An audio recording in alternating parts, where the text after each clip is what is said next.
So I am Jeff Rose, Executive Director of the Full Belly Project. We're a nonprofit organization based in Wilmington, North Carolina, and our mission is to develop appropriate technologies for developing countries.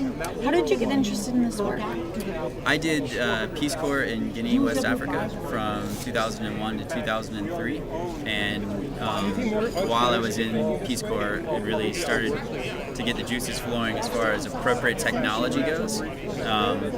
I did a couple of pretty successful projects in my village.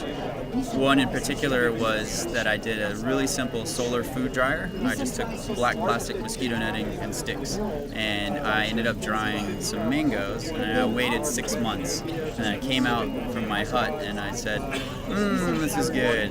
And everybody said, what's that? That looks like a mango. I was like, it is a mango. So I got them hooked on, when it wasn't mango season, I then got them to see, wow, you can dry and conserve something for that long, and it's really tasty.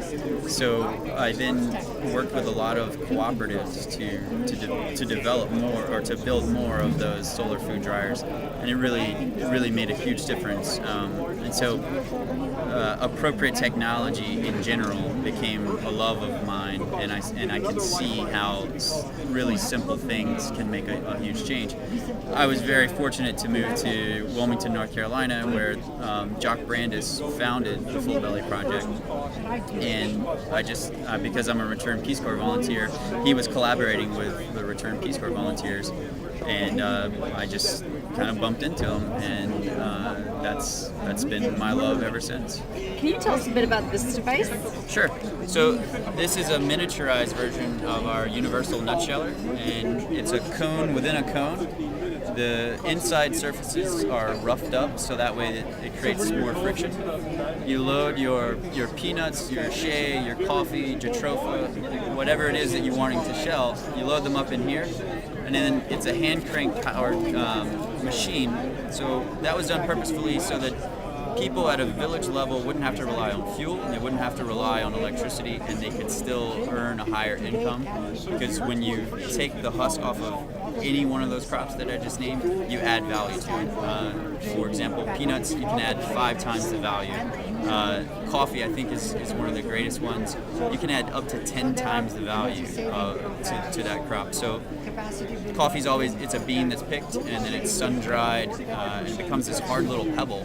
And what most growers typically do is they just sell it, and it goes to a processor somewhere, and then it's roasted, and we drink it here in America. What they're now able to do is take that hard outer husk off and sell the green bean to someone here directly. So now that level is now skipped, and the actual grower can earn a higher income.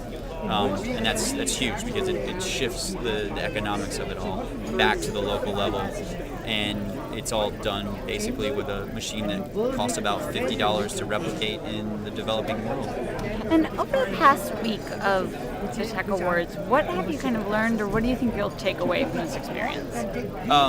So my brain is popping with all of the connections, and there's a lot of other laureates here that I've had some really great discussions with about how can we collaborate, how can we pair what we do with what you do, and so I'm particularly interested in seeing some of the future collaborations that I believe will come of this.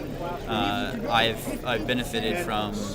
We had really great discussions on legalities, IP, and patent law yesterday, which was very interesting and useful for what we do. And just overall, it's been an incredible experience to be here with all of the other laureates who are doing completely different things, but at the same time we're all driven by the same motivation, to help the poorest of the poor and change the world. So it's very humbling and an honor to be here.